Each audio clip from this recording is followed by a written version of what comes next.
What is happening? J Gamer Dude here, and Dead Rising Deluxe Remaster looks and plays better than ever according to IGN. It's a game that's coming out and is really a remaster, even though graphically it looks absolutely incredible, and there are some changes being made to the game itself, like for example getting rid of the erotic gallery in the photograph section. So for those of you guys that don't know, Dead Rising the original came out back on the 360 as a exclusive, but has since been released on other platforms since.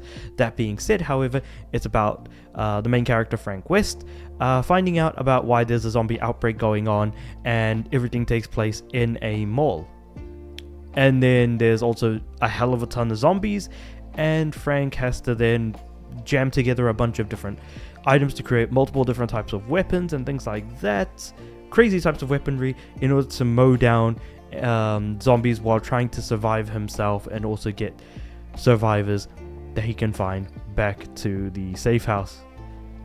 I think the Zombrex stuff and him turning into a zombie is part of Off the Record, which was Dead Rising 2 Off the Record, so I don't know if that's the same in Dead Rising 1. However, but let's just kind of move on from that, because it's been a long ass time since I've actually played it. That being said, however, there's one thing in this game that actually kind of got me thinking a little bit, and that is about better quality of life. Fortunately, behind a shiny coat of paint and realistic lighting, Dead Rising Deluxe Remaster also provides a massive quality of life update to virtually everything about the gameplay. Combat has been overhauled to be a more fluid experience, most notably the ability to move while aiming. This proves especially useful if you are using one of the small handful of firearms available in game. Of course, you can also play offense against the undead. Sometimes they will grab you in moments that they do. So, okay, wait. Okay, one adjustment to skills I was happy to see was for the flying dodge, which lets Frank evade large groups of zombies without getting hit. It is significantly easier to perform by pressing the specific button while moving than pushing the left thumb stick rapidly like in the original. So, the reason why I'm talking about quality of life here is I want to ask you one simple question, you, the viewer, the person who is watching this and listening to my voice right now through this microphone that I'm talking in and throughout your speakers that you are listening to. My question to you is, does quality of life ruin a game's difficulty? Because what's interesting is that with the original Dead Rising, yes, it is true that in order to be able to shoot and aim, you do need to stand and spot in order to do so. You can't just run and gun like you can in the remaster, which was a bit of an overhaul, but also being able to make skills easier to use. I say skills, this is just the one example that I have at the moment.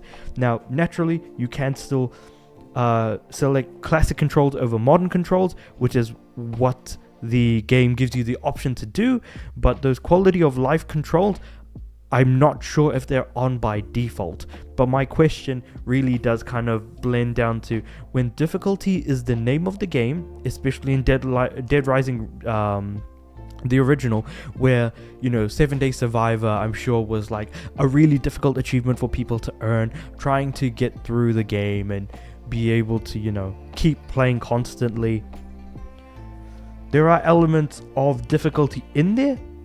However, I do want to ask the question if quality of life actually does in fact ruin a game's difficulty. I say ruin, I think probably the better word to use is affects. Because if difficulty, you look at a Soulsborne game and you think, okay, the game being difficult, that's kind of the point, right? But the thing is that might not necessarily be true for all games, and that's also worth considering. But with Dead Rising, that was definitely one of those things that I saw a lot of discussion about, was, hey, this game is incredibly difficult. And that's what people kind of, held up high as they were talking about, 7-day survivor and things like that. I guess also a question can also be, does this really matter as well?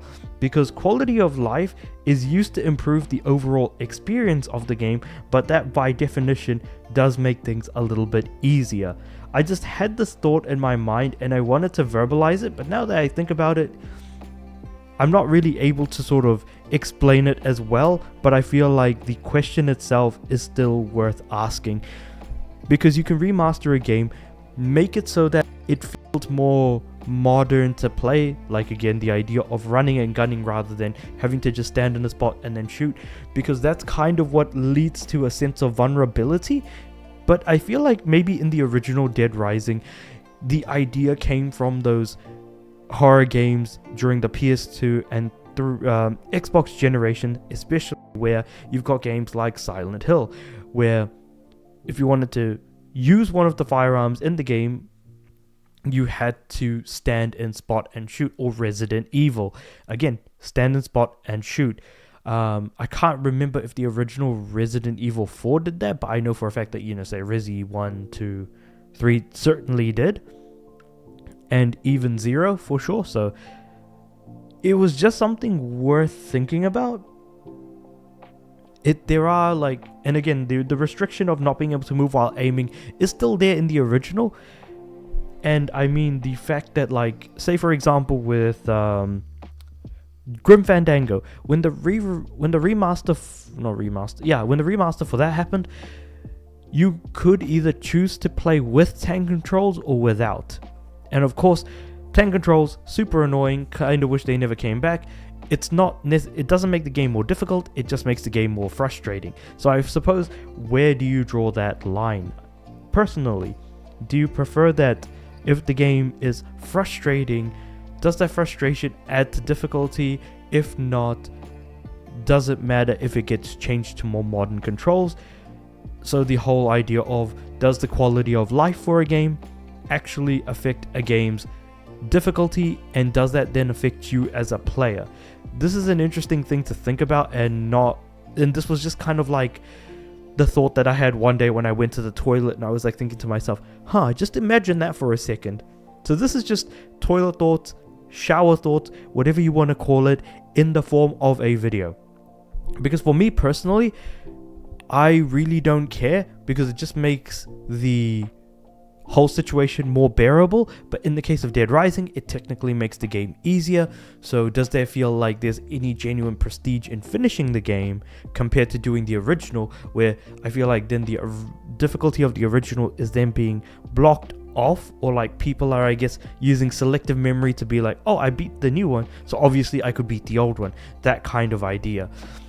But with, say, something like Grim Fandango, it doesn't make the game more difficult. It just makes the game really, really annoying to play, because there is no genuine difficulty in Grim Fandango. The only difficulty is just figuring out what item you need to put in what location to then be able to make a thing happen. So it's more in the puzzle aspect and not the controls aspect. But it is what it is, and I just thought that this was kind of a fascinating discussion. So for myself personally, I really don't care about modern controls.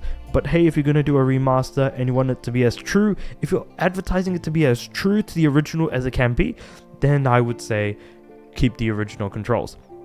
But with all, and I mean and you know what, actually the best thing, giving people options. The two games that I gave examples to do give you the options to either play with classic or modern controls, or whatever have you. So that is just a cool thing to have access to. But with all of that being said, let me know what you guys think about all of this in the comments below. Like the video if you liked it, subscribe to the channel. I'm aiming for 300 subs by the end of the year. I do have a Patreon, so if you want to chuck a few bucks my way to say, hey, you're doing a good job, then feel free to do that in the description below. And with all of that being said and done, I do upload every day, so I'll see you guys tomorrow.